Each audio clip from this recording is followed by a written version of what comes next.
So what does a classroom where students are engaged, what does it look like? What does it feel like? What I want to do is show you a model, and then we'll debrief the model after we finish participating in this activity.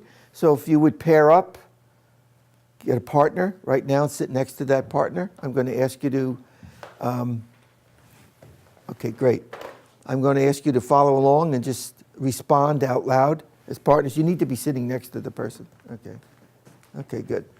Thank you. All right, so in a classroom, in a school where everyone is totally involved and engaged, there are certain elements that are necessary to create this engaged classroom or school.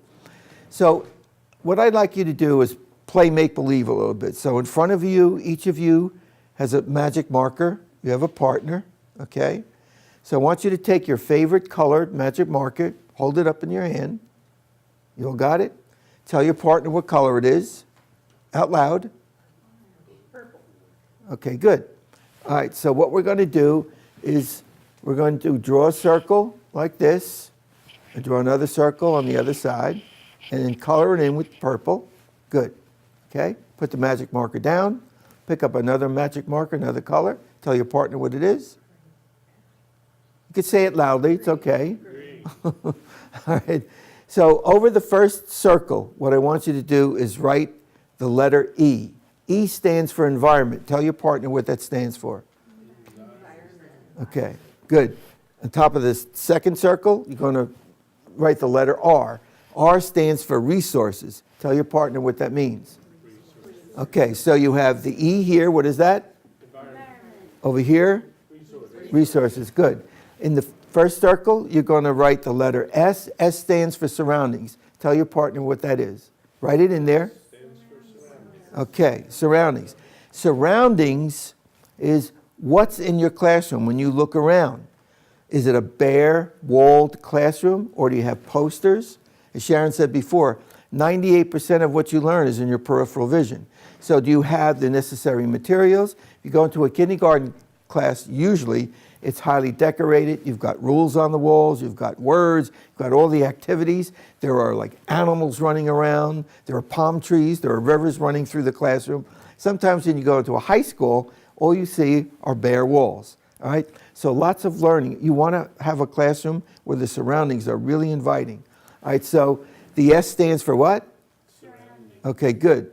So take another magic marker. Under the letter S, write the letter A. A stands for affect. Tell your partner what that stands for. Affect. Affect is this. When someone walks into your classroom, what does it feel like? Okay? Most of you are seasoned educators. When you walk into a school or a classroom, can't you just feel whether it feels good or not? Okay, that's what it is. So make sure when someone walks into your classroom, ask your friends to come. So the S stands for what? Surroundings. What does the A stand for? Affect. Surroundings, affect. Take your magic marker. Under the A, write the letter M. M stands for movement. Tell your partner what that stands for. Movement. So in your classroom, movement is important. Are your desks in rows lined up so you can't walk around? You can't get to a student if something happens? So the design of the classroom with your chairs is really important. Kids should be able to get up and walk around, as we've been saying. It's good for the brain.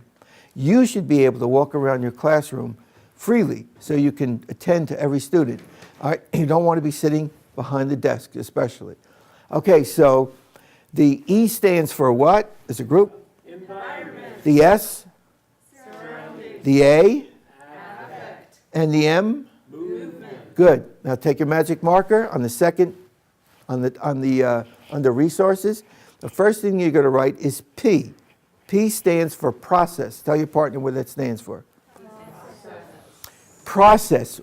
Are you teaching your students how to learn? Okay, rather than just what to learn.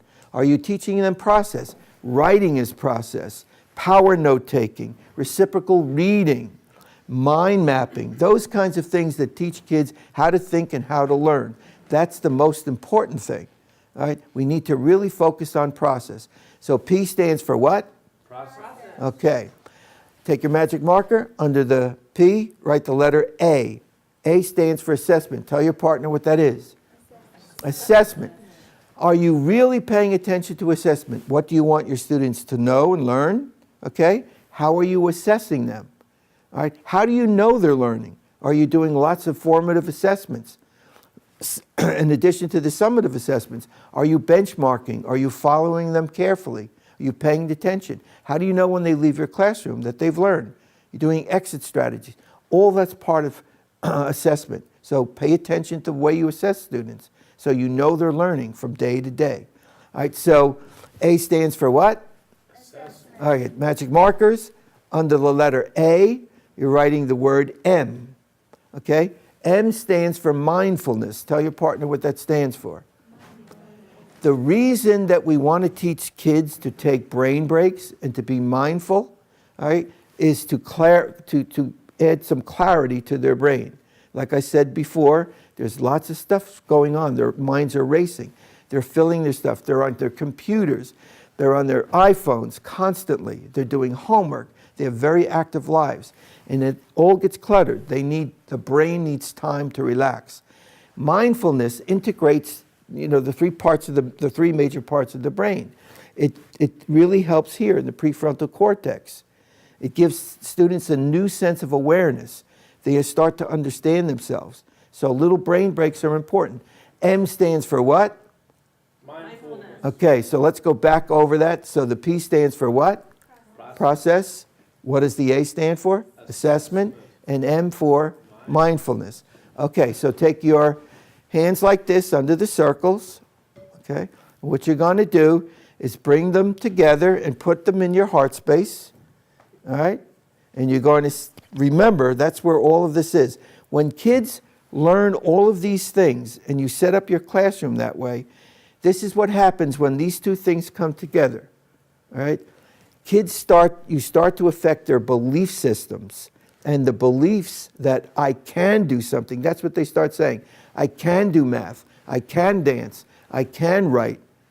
All right. So unless these are essential ingredients are part of your instruction, this doesn't happen that readily. So keep that in your heart space and remember that and give that back to your students. So what I'd like to do now is ask for a volunteer. How about Ryan? You want to come up here? Now, remember those little letters and what they stand for? So the E stands for what? Environment. The R stands for?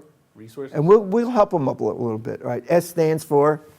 Surroundings. Good. A stands for? Affect. Good. M stands for? Movement. Good. Okay, in the other circle, we have P. Process. Good. And we have A. Assessment. Good. And we have, what's the next one? M. Stands for? All right. Mindfulness. Great. All right. Let's debrief this a little bit. What I've done here is to present a classroom where everybody's engaged. Now let's just think about this. I had you do individual work, I had you do small group work, and I had you do large group work. And you didn't even have to move out of your chairs. What was the individual? Ryan came up, so that was individual work, all right? What was the small group? Working in pairs. And what was the large group? When I was eliciting from the whole group. So when people talk about you got to get to groups, you don't even have to move to do it, as long as you understand that concept. What was the other thing that's important about this kind of a classroom? Number one, we used all of the intelligences, didn't we? What were some of the intelligences we used? Of course, we used visual. What else? Kinesthetic, auditory, or listening. What else? Interpersonal. You were talking to each other. So this is an intelligent model because it uses most of the intelligences. So that's important too. The other thing I did was I chunked everything into 3s and 4s because it makes it easier. When you give information to students, when you chunk it into 3s and 4s, you remember. See how easily he remembered it? Because everything was chunked. And that's why we have, think about it. When we have telephone numbers, we do this all the time. Without the area code, how many numbers in the telephone number? 7. All right. How many days of the week? 7. How many deadly sins? 7. How many dwarfs? 7. Okay. How many commandments? 10. See, that's the problem. 10 Commandments. It's too many to remember. Okay? So think about that. Chunking things down into information that you can use and retain easily. What else did this have? Was repetition. Not memorization, but repetition. So if you introduce a concept, maybe a few minutes later you introduce it again, the beginning of the next school day, maybe 4 or 5 days later. Okay? And then maybe 2 weeks later. So if you keep repeating, repetition really is very, very powerful, but not memorization. All you have to do is repeat it. So that's the classroom where everyone seems to be engaged. These are real classrooms. There are schools set up this way that include all of these elements.